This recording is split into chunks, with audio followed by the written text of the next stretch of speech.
పౌరాణికాలని వెండితెరపైకి తీసుకురావాలని ఎంతో మంది దర్శకులు ప్రయత్నాలు చేస్తూనే ఉన్నారు. గతంలోనూ ఇది జరిగినా ఇప్పుడు సినిమా బ్యారియర్స్ పెరగడంతో మరోసారి వీటిపై మోజు పెంచుకుంటున్నారు ఇప్పటి దర్శకులు. ఇప్పటికే మహాభారతం నా డ్రీమ్ ప్రాజెక్ట్ అని రాజమౌళి చెప్పడం మనం చూసాం. తాజాగా ఇప్పుడు మహాభారతం ఆధారంగా తమిళ దర్శకుడు లింగుస్వామి ఓ భారీ చిత్రాన్ని రూపొందించే సన్నాహాల్లో ఉన్నారు. 2 భాగాలుగా ఈ చిత్రాన్ని రూపొందిస్తారని, దాదాపు 700 కోట్ల బడ్జెట్ ను కేటాయించబోతున్నారని కోలీవుడ్ కోడై కూస్తోంది. మహాభారతంలో చాలా గొప్ప ఎపిసోడ్స్ ఉన్నాయి, గొప్ప పాత్రలున్నాయి. అయితే లింగుస్వామి మాత్రం అర్జునుడు, అభిమన్యుడు పాత్రలు, వాటి నేపథ్యంలో ఈ కథని తెరకెక్కిస్తున్నారని సమాచారం. అర్జునుడు, అభిమన్యుడిగా ఎవరు కనిపిస్తారన్నది ఇప్పుడు పెద్ద ప్రశ్న. లింగుస్వామికి ఈ 2 పాత్రల కోసం 2 స్టార్ హీరోలు కావాలి. తమిళం నుంచి ఒకరిని, తెలుగు నుంచి మరొకరిని తీసుకునే అవకాశాలున్నాయి. అయితే లింగుస్వామి ఇప్పుడు ఫ్లాపుల్లో ఉన్నాడు. గత చిత్రాలు బాగా ఇబ్బంది పెట్టాయి. పైగా మైథాలజీ హ్యాండిల్ చేసిన అనుభవమూ లేదు. భారీ బడ్జెట్ చిత్రాలు, విఎఫ్ఎక్స్ కి పెద్దపీట వేసిన కథల్ని తమిళ దర్శకులు సరిగ్గా తెరకెక్కించలేకపోతున్నారు. పైగా లింగుస్వామిని నమ్మి 700 కోట్లు పెట్టే నిర్మాతలున్నారా అనేది పెద్ద అనుమానమే. చూడాలి మరి. చెన్నైలో చక్కర్లు కొడుతున్న ఈ వార్తలకి ఎండ్ కార్డ్ ఎప్పుడు పడుతుందో. సక్సెస్ కొట్టడమే కాదు, నాకు సాయం కూడా చేయడం వచ్చు అంటున్నాడు ఈ అక్కినేని అబ్బాయి. విషయంలోకెళ్తే చైతు రీసెంట్ గా తండేల్తో మరో భారీ విజయాన్ని తన ఖాతాలో వేసుకున్న విషయం తెలిసిందే. కెరీర్ లో ఫస్ట్ టైం 100 కోట్ల మార్కుని అందుకొని అక్కినేని అభిమానుల్లో పండగ వాతావరణాన్ని తీసుకొచ్చాడు. నెక్స్ట్ మూవీని విరూపాక్ష ఫేమ్ కార్తిక్ దండు డైరెక్షన్ లో చేయబోతున్నాడు. ఈ సినిమాపై కూడా అభిమానులతో పాటు ప్రేక్షకుల్లో భారీ అంచనాలున్నాయి. చైతు పర్సనల్ విషయానికొస్తే గత ఏడాది డిసెంబర్ 4న ప్రముఖ హీరోయిన్ శోభితా ధూళిపాళ్లని వివాహం చేసుకున్న విషయం తెలిసిందే. తాజాగా ఇద్దరూ కలిసి హైదరాబాద్ లోని Saint Jude India child care ని సందర్శించి అందులో క్యాన్సర్ తో పోరాటం చేస్తున్న చిన్నారులను కలిసి వారి యోగక్షేమాలు అడిగి తెలుసుకున్నారు. వాళ్లతో సరదాగా ముచ్చటించడంతో పాటు పిల్లలతో ఫోటోలు కూడా దిగి క్యాన్సర్ విషయంలో అధైర్యపడవద్దని ధైర్యం చెప్పారు. అనంతరం చైల్డ్ కేర్ ప్రతినిధులతో మాట్లాడి పిల్లల ఆరోగ్యం గురించి మరిన్ని వివరాలు తెలుసుకున్నారు. ఇందుకు సంబంధించిన ఫోటోలు సోషల్ మీడియాలో ప్రత్యక్షమవడంతో పలువురు నెటిజన్స్ చైతు, శోభితాల మంచి మనసుని అభినందిస్తూ కామెంట్స్ పెడుతున్నారు. SSMB 29 పై మహేష్, రాజమౌళి అభిమానులతో పాటు ప్రేక్షకుల్లో ఏ రేంజ్లో అంచనాలుంటాయో ప్రత్యేకంగా చెప్పాల్సిన పనిలేదు. అడ్వెంచర్ థ్రిల్లర్ గా తెరకెక్కుతున్న ఈ మూవీలో ప్రియాంక చోప్రా హీరోయిన్ గా చేస్తోంది. కొన్ని రోజుల క్రితం ఈ మూవీ ఎలాంటి హడావిడి లేకుండా పూజా కార్యక్రమాలతో ప్రారంభం కాగా మొదటి స్కెడ్యూల్ ని కంప్లీట్ చేసుకుందనే టాక్ వినిపిస్తోంది.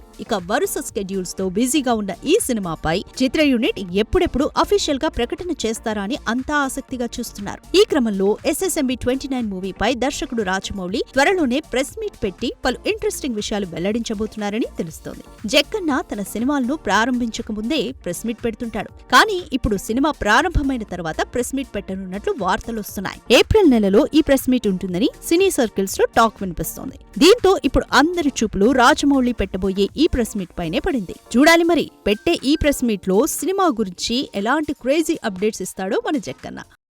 టైటిల్ సినిమాల్ని ఆడియన్స్ దగ్గరికి చేర్చడంలో ఈ టైటిల్సే ప్రధాన పాత్ర పోషిస్తాయని తెలిసిందే. ఇప్పుడు ఇదే టైటిల్ వ్యవహారంలో సెన్సిబుల్ డైరెక్టర్ శేఖర్ కమ్ముల వివాదాల్లో చిక్కుకున్నట్లు కనిపిస్తోంది. కింగ్ నాగార్జున, ధనుష్, రష్మిక మందన ప్రధాన పాత్రల్లో శేఖర్ కమ్ముల దర్శకత్వంలో కుబేరా పేరుతో ఓ చిత్రం రూపొందుతున్న విషయం తెలిసిందే. మొదట D51 అనే వర్కింగ్ టైటిల్ తో మొదలైన ఈ సినిమాకి గత ఏడాది మార్చి 8న కుబేరా అనే టైటిల్ ని అఫీషియల్ గా అనౌన్స్ చేశారు. అయితే కుబేరా అనే టైటిల్ తన పేరుపై రిజిస్టర్ చేసి ఉంది అంటూ కరిమికొండ నరేంద్ర ఫిల్మ్ ఛాంబర్ కి ఫిర్యాదు చేశాడు. దాదాపు 2 కోట్ల బడ్జెట్ తో సినిమాను కూడా నిర్మించామని, కుబేరా అనే టైటిల్ ని 2023 నవంబర్లోనే రిజిస్టర్ చేశామని, అప్పుడే మేము కంప్లైంట్ చేయడంతో అప్పుడు శేఖర్ కమ్ములాస్ కుబేరా అని మార్చారు. శేఖర్ కమ్ములా అని చిన్న ఫాంట్ పెట్టి కుబేరా అని పెద్ద ఫాంట్ పెట్టడం ఎంతవరకు కరెక్ట్ అంటూ ప్రెస్ ముందుకొచ్చాడు ప్రొడ్యూసర్ నరేంద్ర. మాకు న్యాయం జరగాలంటే టైటిల్లో షేర్ ఇవ్వాలి, లేదా కుబేరా అనే టైటిల్ తీసేసి వేరే టైటిల్ పెట్టుకోవాలి. చివరి ఆప్షన్ శేఖర్ కమ్ములా పేరు, సినిమా టైటిల్ 2 సమానంగా ఉండేలా ప్రింట్ చేయాలి. వీటిలో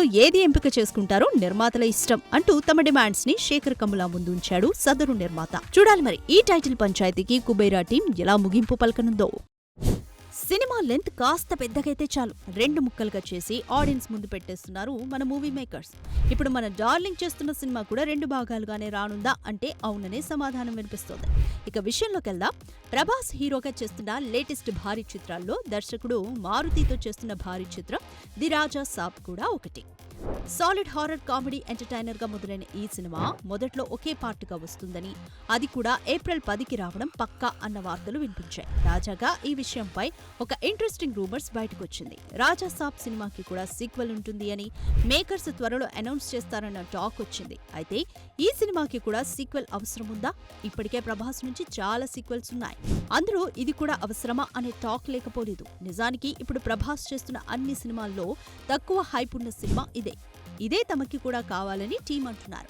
సినిమాతోనే ఆన్సర్ ఇస్తామంటున్నారు. మరి నిజంగానే దీనికి కూడా సీక్వెల్ అనేది ఉంటే పార్ట్ 1 డెఫినెట్ గా బిగ్గెస్ట్ హిట్ కావాల్సిందే అని చెప్పాలి. మరి ఈ సీక్వెల్ సంగతులేంటో మేకర్సే బయటపెట్టాలి. తండేల్ బ్లాక్ బస్టర్ తో జోష్ లో ఉన్న చైతు తన నెక్స్ట్ సినిమాని విరూపాక్ష డైరెక్టర్ తో చేస్తున్న సంగతి తెలిసిందే. అయితే ఈ సినిమా తర్వాత తన తరువాతి సినిమాని మాస్ డైరెక్టర్ బోయపాటితో తీస్తాడన్న రూమర్స్ నెట్టింట్లో గట్టిగానే చక్కర్లు కొట్టాయి. మరోవైపు బోయపాటి అఖండ 2లో యమ బిజీగా ఉన్నాడు. ఒకవేళ వీరిద్దరూ జత కట్టాలంటే ఇటు చైతు కార్తిక్ సినిమాని, అటు బోయపాటి బాలయ్య సినిమాని పూర్తి చేసుకుని ఇద్దరు క్లాష్ లేకుండా రెడీగా ఉండాలి. అయితే క్లాస్ ఇమేజ్ మోస్తున్న చైతు ఊర మాస్ సినిమాలు తీసే బోయపాటితో ఎలా బ్లెండ్ అవుతాడన్నదే ఇప్పుడు ఇండస్ట్రీని ఊపేస్తున్న ప్రశ్న. వాస్తవానికి తండేల్ సినిమాతో కాస్త మాస్ టచ్ ఇచ్చే ప్రయత్నమే చేశాడు చైతు. ఇక బోయపాటి చేతిలో పడితే చైతు అసలు సిసలు మాస్ యాంగిల్ బయటపడే అవకాశం ఉందని ఆశపడుతున్నారు అక్కినేని ఫ్యాన్స్. ఇక ఇండస్ట్రీకి వచ్చి ఇన్నేళ్లైనా సరైన సాలిడ్ సక్సెస్ కొట్టని చైతు తొలిసారి తండేల్తో 100 కోట్ల క్లబ్ లోకి చేరటంతో ఇప్పుడు దానిని కంటిన్యూ చేయాలంటే మాత్రం బోయపాటే కరెక్ట్ అన్న కామెంట్స్ వినిపిస్తున్నాయి. చూడాలి మరి నిజంగానే ఈ కాంబో సెట్ అవుతుందా లేక వార్తలకే పరిమితమవుతుందా?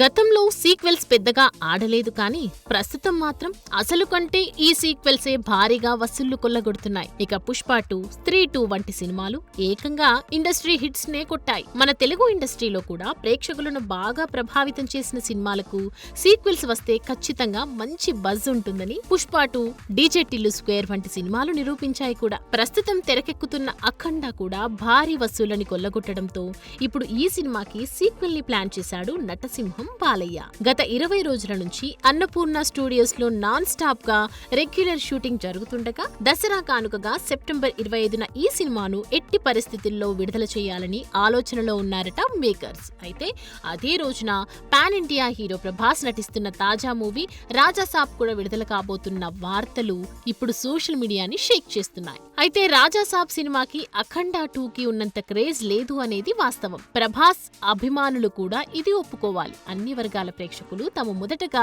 అఖండ 2ని ఎంచుకునే అవకాశాలు కూడా పుష్కలంగా ఉన్నాయి. ఇదే క్రమంలో గతంలోకి వెళ్తే 2010లో ప్రభాస్ డార్లింగ్, బాలయ్య సింహ సినిమాలు వారం రోజుల గ్యాప్ లో రిలీజ్ అయ్యాయి. డార్లింగ్ సినిమా కూడా కమర్షియల్ గా హిట్ అయింది. కానీ బాలయ్య సింహ మూవీ బాక్స్ ఆఫీస్ దగ్గర సునామీ సృష్టించింది అని చెప్పాలి. కాబట్టి ఈ రెండు సినిమాలు ఒకే రోజున రిలీజ్ అయితే ఖచ్చితంగా రాజాసాబ్ కి భారీ నష్టం తెచ్చే అవకాశం కూడా ఉంది. చూడాలి మరి రిస్క్ చేసి పోటీ పడతాడో లేక మనకెందుకొచ్చిందిలే అని సైడ్ అవుతాడు. థియేటర్లో అంతగా ఆడని సినిమాలు కూడా ఓటీటీ దగ్గరికి వచ్చేసరికి మంచి అప్లాజ్ దక్కించుకోవటం మనం చూస్తూనే ఉన్నాం. తాజాగా అదే కేటగిరీలోకి చేరింది వెన్నెల కిషోర్ టైటిల్ రోల్ చేసిన శ్రీకాకుళం షెర్లాక్ హోమ్స్. అయితే ఈ సినిమా పెద్ద సినిమాలకి కూడా సాధ్యం కాని రికార్డ్ ని దక్కించుకోవటం విశేషం. విషయంలోకి వెళ్తే టాలీవుడ్ స్టార్ కమేడియన్ వెన్నెల కిషోర్ నటించిన comedy thriller Srikakulam Sherlock Holmes గతేడాది క్రిస్మస్ కానుకగా డిసెంబర్ 25న విడుదలైంది. రిటైర్ మోహన్ దర్శకత్వంలో వెన్నెల కిషోర్, అనన్య నాగల్లా, షియా గౌతమ్ తదితరులు నటించగా సునీల్ కశ్యప్ స్వరాలు సమకూర్చారు. ఈ సినిమాకు శంటబ్బాయి గారి తాలూకా అనే ట్యాగ్ లైన్ కూడా అదనపు ఆకర్షణగా నిలిచింది. భారత మాజీ ప్రధాని రాజీవ్ గాంధీ హత్య జరిగిన రోజే శ్రీకాకుళంలో రోజ్మేరీ అనే యువతి బీచ్ లో అనుమానాస్పద స్థితిలో చనిపోతుంది. దీంతో హంతకులను పట్టుకునే పనిని డిటెక్టివ్ షెర్లాక్ హోమ్స్ కు అప్పగిస్తాడు సిఐ. ఈ హత్య ఎవరు చేశారు, ఎందుకు చేశారు, చివరకు ఏమైంది అన్నదే శ్రీకాకుళం షెర్లాక్ హోమ్స్ సినిమా. థియేటర్లలో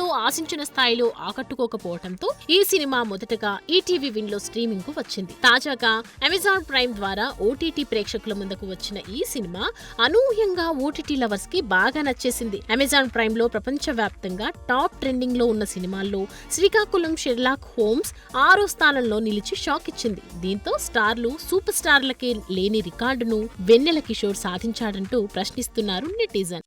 ప్రస్తుతం ఇండియా వైడ్ గా మోస్ట్ అవైటెడ్ మైథలాజికల్ మూవీ ఏదైనా ఉందంటే అది ఖచ్చితంగా రామాయణ సినిమానే. రణబీర్ కపూర్, సాయి పల్లవి ప్రధాన పాత్రలు పోషిస్తున్న ఈ సినిమాలో బాలీవుడ్, టాలీవుడ్, కాలీవుడ్ ఇండస్ట్రీకి చెందిన తారలు కీలక పాత్రలు పోషిస్తున్న సంగతి తెలిసిందే. అయితే తాజాగా ఈ సినిమాకు సంబంధించి క్రేజీ న్యూస్ సోషల్ మీడియాలో వైరల్ అవుతుంది. KGF 1-2 సినిమాలతో పాన్ ఇండియా లెవెల్లో గుర్తింపు తెచ్చుకున్న యష్ హిందీలో రూపొందిస్తున్న రామాయణ సినిమాలో రావణుడి పాత్ర పోషిస్తున్నారు. అయితే ఈ సినిమా షూటింగ్ లో ఎప్పుడు పాల్గొంటాడా అని ఎదురుచూస్తున్న అభిమానులకు గుడ్ న్యూస్ రానే వచ్చింది. చాలా కాలంగా టాక్సిక్ సినిమా పనిలో బిజీగా ఉన్న యష్ ఇప్పుడు విరామం తీసుకుని ముంబై వెళ్లాడట. ఫిబ్రవరి 21 నుంచి అక్కడ రామాయణం సినిమా షూటింగ్ లో పాల్గొంటున్నాడని, కాస్ట్యూమ్ టెస్ట్ 2 రోజులు జరిగిందని, ముంబైలోని అక్సా బీచ్ లో యుద్ధ సన్నివేశాలను చిత్రీకరిస్తున్నారని సమాచారం. ఇక బాలీవుడ్ చిత్రం రామాయణంకు నితేష్ తివారీ దర్శకత్వం వహిస్తున్న సంగతి తెలిసిందే. చూడాలి ఇన్నాళ్లు హీరోగా అలరించిన యష్ విలనిజం ఎలా పండిస్తాడో. టాలీవుడ్ లో బాలకృష్ణ, బోయపాటి శ్రీను కాంబినేషన్ అంటే మాస్ ఆడియన్స్ లో ప్రత్యేకమైన క్రేజ్ ఉంటుంది. సింహ, లెజెండ్, అఖండ వంటి బ్లాక్ బస్టర్ హిట్స్ అందించిన ఈ కాంబో ఇప్పుడు అఖండ 2తో మరోసారి ప్రేక్షకుల ముందుకు రాబోతుంది. అయితే షూటింగ్ సమయంలో బాలయ్య, బోయపాటి మధ్య చిన్న ఘర్షణ జరిగినట్లు సినీ వర్గాల్లో చర్చ నడుస్తుంది. అఖండ 2 ప్రీ ప్రొడక్షన్ సమయంలోనే హీరోయిన్ ప్రజ్ఞా జైస్వాల్ ని మళ్లీ తీసుకోవాలని బాలకృష్ణ కోరినట్లు talk.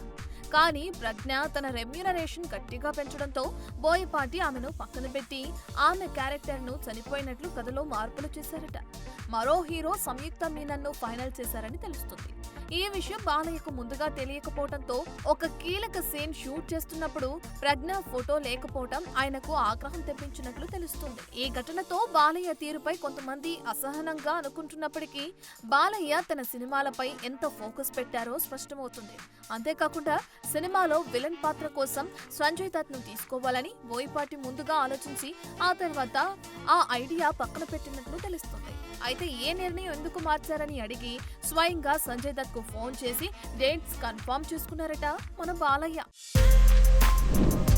For more videos like this, subscribe Big TV channel.